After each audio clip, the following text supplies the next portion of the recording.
Bueno, cambiamos de asunto, un asunto también muy interesante. Alrededor de 200 personas asistían a esas jornadas que se han estado celebrando para preparar la próxima Conferencia Internacional de Financiación para el Desarrollo de la ONU. Ha estado convocado por el Departamento de Ecología Integral de la Conferencia Episcopal, por la Archidiócesis de Sevilla y por la Universidad Loyola. Han reflexionado sobre la urgencia de una justicia económica global inspirada también en la doctrina social de la Iglesia, replantear los mecanismos de deuda para que no se conviertan en un instrumento de opresión.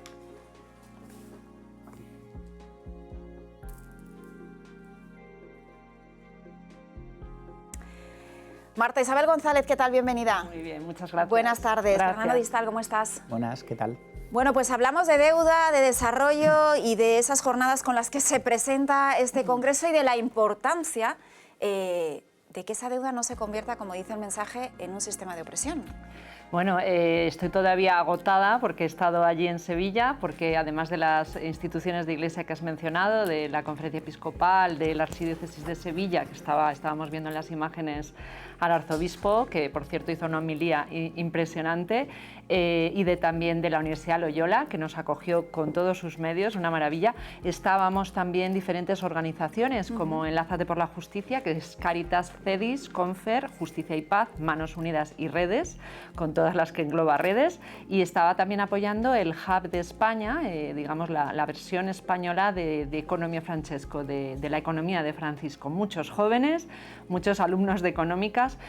¿Con qué objetivo? Pues con el de cambiar la economía y aprovechar la llamada del Papa Francisco y de la Iglesia Universal en este jubileo, que siempre ha sido una llamada a la liberación, a romper esas cadenas. Y ya es tradición, fíjate que traía yo esta campaña que habíamos hecho en el año 2000, en el jubileo con San Juan Pablo II, muchas de las organizaciones que he mencionado, y seguimos luchando todavía, Raquel, porque los sistemas financieros dejen de oprimir a muchísimos países pobres. Están dedicando más a la deuda, a pagar esas deudas. Es como cuando tú vas al banco y te dicen los intereses, ¿no?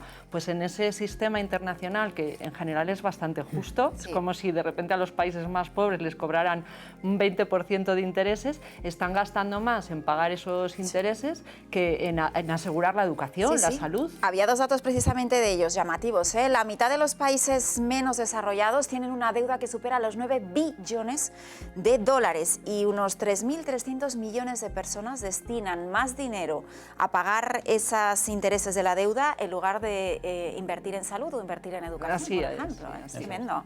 Sí, no, desde luego que estas jornadas con este contenido tan interesante, a mí me gustaría destacar dentro de las propuestas de este encuentro, que muchas veces se nos olvida, y yo creo que como católicos deberíamos tenerlo más presente, es poner en la economía a la persona en el centro del sistema, de la interrelación, de la comunicación entre los países, con las empresas, con los servicios, pero tener a la persona en el centro de esa actividad. Así ha sido, Fernando, de hecho en la declaración final, que ya está disponible, ayer lo difundíamos en todas las webs, yo creo que incluso estará también aquí en la de COPE, porque lo hemos difundido todas las instituciones y ha salido en varios medios, esa declaración final, que además va a ser, yo creo que va a ser nuestra hoja de ruta de cara a esa conferencia de la ONU de Sevilla, y por supuesto, como bien ha dicho Fernando, destaca el poner a la persona humana en el centro, pero también habla de la cancelación o liberación de esas deudas, a lo mejor un canje de deuda por sistemas también que ayuden al desarrollo de la educación y de otros sistemas en los países, y en definitiva que los sistemas de financiación internacional sean más justos para que dejen de oprimir. Que no se convierta en ese sistema de opresión, sería una forma de solución. Vamos a preguntarle también a Mariluz Ortega, que ya está con nosotros. Ella es doctora en Economía, profesora también de la Universidad de Loyola en Sevilla. ¿Qué tal, Mariluz? Buenas tardes. Buenas tardes. Bueno, hemos sacado aquí alguna pincelada, hemos hablado de los datos de deuda, esa asfixia que supone para millones de personas en el mundo, pero ¿cuáles serían para ti las claves que se han sacado en estas jornadas de preparación? Bueno, son muchas claves. Yo diría, en primer lugar, el que a nivel de Iglesia, pero de Iglesia Universal, se ha hecho un ejercicio también de sinodalidad, de organizaciones de la sociedad civil, pero organizaciones cristianas de la sociedad civil, junto con la Iglesia local, en este caso la Archidiócesis de Sevilla, y también todo lo que es la Conferencia Episcopal, el poder ir trabajando juntos para tener una posición común de cara a esta cumbre. Luego el poner datos que nos mueven por dentro. A veces hablamos de grandes cifras, es decir, 3.300 millones de personas en el planeta están sufriendo todos los efectos de la deuda y nos perdemos. Yo creo que a veces nos perdemos. Si os digo que 1 de cada 3 personas del planeta está sufriendo los efectos de esta deuda, yo creo que nos lleva todavía más a tomar conciencia de que es muy grave el problema que se está viviendo y que como Iglesia debemos también revelarnos, intentar buscar algún tipo de solución, ¿no? Y más en un año como este, que es un año jubilar, se ha hecho mucho hincapié. Bueno, para mí también eso es importante como Iglesia, ¿no? El hecho del perdón, de lo que supone un año jubilar, de perdón, de reconciliación y de ofrecer desde la Iglesia una alternativa, una voz a lo que debería trabajarse a fondo en esta cumbre de financiación del desarrollo. Mariluz, ¿y cómo podemos plasmar eso? Porque es cierto que ese es el objetivo, es lo que decía también antes de Fernando, de poner a la persona en el centro, de como Iglesia trabajar, pero ¿cómo lo podemos hacer? Pues por una parte, conocer los datos, conocer lo que está pasando en otras partes del mundo. A veces vivimos creyendo que el mundo es la realidad cotidiana que tenemos en nuestra ciudad, en España, y no. Hay muchísimas personas en el planeta que están viviendo en una situación de una pobreza extrema, que están viviendo excluidos por un modelo que lo dice el Papa y lo han dicho y hemos trabajado en estas jornadas, ¿no? Las distintas encíclicas, lo que es la doctrina social de la Iglesia, un modelo económico que genera exclusión y que genera pobreza y que no pone a la persona en el centro, como estabais diciendo antes, ¿no? Eso sería, yo creo que lo primero, y empezar a preguntarnos de dónde vienen las cosas, por qué hay cosas que son tan baratas, quién está pagando esto que no es posible, no es posible que se haga así. Y luego tomar conciencia de que nosotros vivimos en un país que podremos estar más o menos de acuerdo con el modelo, con el gobierno que existe políticamente, pues nos gustará más uno u otro, pero hay países donde la institucionalidad es muy, muy débil. Y organismos internacionales son los organismos que favorecen y apoyan a esas estructuras tan débiles. Y esas estructuras tan débiles apoyan a través de modelos de financiación como que emanan de esta cumbre, y todo lo que es la financiación internacional. Entonces, apoyar organizaciones como esta cumbre de financiación del desarrollo, apoyar a Naciones Unidas para que realmente se reconviertan, pero que pongan realmente a la persona en el centro y trabajen por un modelo de desarrollo humano y sostenible, ¿no? Que sea generador de justicia y también de esperanza a toda esta población.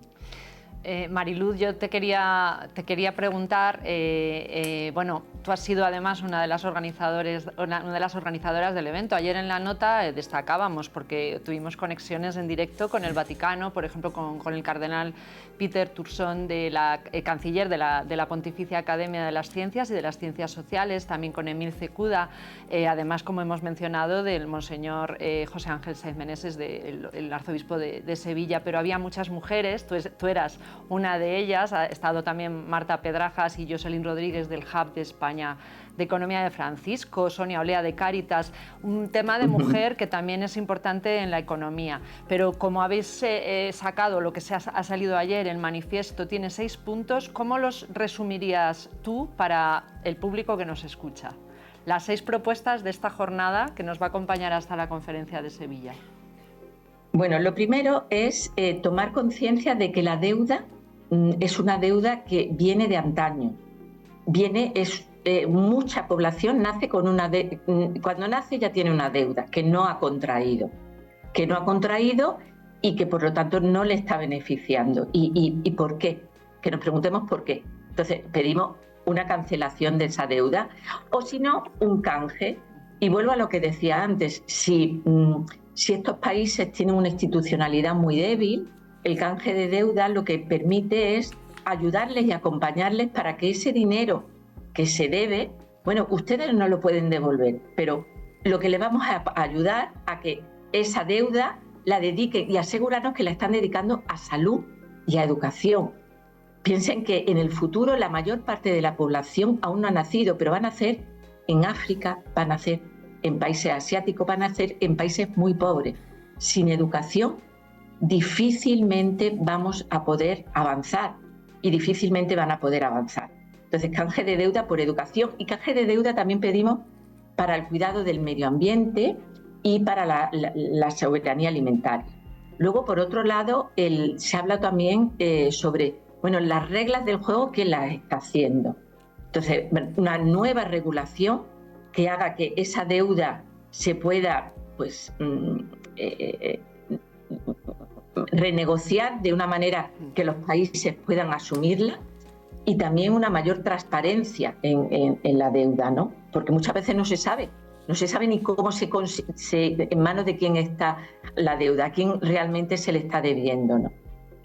Y por otro lado, a nivel internacional, pues lo que se pedía es estos organismos internacionales que están regulando y que están ayudando y acompañando a los países, que tengan una mayor transparencia, que tengan una mayor regla del juego, que sea un multilateralismo inclusivo, decimos, y sostenible y equitativo, para que todas las partes puedan trabajar. Y por último terminábamos, lo voy a leer porque lo habéis dicho y creo que es fundamental, una economía centrada en la persona humana, inspirada en la justicia y la solidaridad, que reconozca la dignidad de todo ser humano, que promueva modelos económicos basados en el bien común, en el respeto a la naturaleza y a la equidad. Si trabajamos realmente así, si ponemos en el centro al ser humano, yo creo que avanzaremos mucho, y yo estoy muy contenta de ver que la Iglesia, mi Iglesia a la que pertenezco, está trabajando por ello y teniendo una voz y queriendo tener una voz en una cumbre tan importante como esta. Fernando, hablabas tú antes de la importancia de poner a la persona en el centro, como está diciendo Mariluz. Hablábamos también del peligro de que en muchos países las instituciones que están al frente son corruptas, no lo hacen, y al final eso también pasa factura. Es lo que iba a añadir precisamente, Raquel. Es verdad que el tema es más complejo. O sea, estamos hablando de a nivel internacional, estamos hablando de instituciones supranacionales. Hay que recordar, por ejemplo, que siempre hablamos, por ejemplo, de Naciones Unidas y organizaciones de este tipo. Al final, Naciones Unidas, sobre todo, está conformada por los países que conforman Naciones Unidas, que son los países los que toman las decisiones, y que, digamos, Naciones Unidas es el canal para poder luego llevar a cabo acciones o ayuda humanitaria, etcétera. Y las deudas de esos países, vamos a decir, menos desarrollados, que también tienen unas instituciones muy débiles, pues comercian o acuerdan con grandes potencias, que son precisamente esos prestamistas. En el caso de África yo creo que es muy evidente que China, como gran potencia, es la principal prestamista de África, y de alguna manera esos países no tienen otra salida precisamente por ese modelo económico, ¿no? Que es difícil atajarlo. Yo creo que, por un lado, lo que decíamos de la persona humana, y por otro lado, la concienciación, que tanto decía como Mariluz, como Marta Isabel, el hecho de mostrar el dato para concienciar, y en esa concienciación empezar ese camino. Pero es verdad, me gusta insistir en que, oye, Naciones Unidas lo conforman los países, y son los países los que toman las decisiones, y luego ya, pues ahí están los grandes y los pequeños, y es verdad que los pequeños muchas veces no tienen otra salida que endeudarse con un país grande, una gran potencia, que en el intercambio pues a lo mejor la prioridad no es la educación, y ese es nuestro papel, de tratar de negociar otro tipo de... se habla también de reestructuración del modelo económico. Sí, porque, bueno, ayer lo decía Mariluz, sí. Mariluz, sí. Sí, mira, es que aparte de que a veces los países, que es verdad, los países muy pobres, han negociado con grandes potencias, y es verdad, y lo estamos viendo a veces, bueno, pues porque hay empresas, y lo estamos viviendo ahora mismo, hay empresas que tienen muchísima más capacidad que más de 40 países de África, ¿no? Y bueno, pues trabajan con las minas de coltán, establecen mecanismos, lo estamos viendo, bueno, no quiero nombrar a ningún país, pero lo estamos viendo ahora en negociaciones de paz, ¿no? Pero además de eso, y todavía más grave, es las deudas que tuvieron en los años 70, que en aquel momento las tenían conectados y los estados renegociaron. Entonces, la mayor parte de la deuda de estos países ya no está en manos, no está entre estados, está entre el país con empresas buitre que compraron esa deuda. Entonces, claro, lo que se hace es renegociar continuamente, con lo cual a lo mejor se endeudaron poco, pero ahora mismo es enorme la deuda que tienen. Y el interés va sumando. Porque se ha ido renegociando, con lo cual es una bola enorme que hay que romper, ¿no? Mariluz Ortega, muchas gracias por haber estado con nosotros y hacernos esta reflexión sobre la deuda. Sí. Marta, y cambiamos de asunto. Sí, nada, que una de los temas que destacábamos era justo lo que acaba de mencionar Mariluz, que en los últimos 10 años esa deuda aumentó el 50%. Ha explicado muy bien cómo se juega con eso. Y bueno, y acabar con lo que acababa también la propia síntesis de la declaración final, que dice: la paz, ahora que estamos con este momento de rearme también, la paz no puede existir sin justicia social, y la justicia social sin la transformación de estos sistemas económicos. Que este jubileo, decían ayer, traiga para todos y para todas, especialmente los niños, los jóvenes de los países más pobres, verdadera gracia, justicia y esperanza.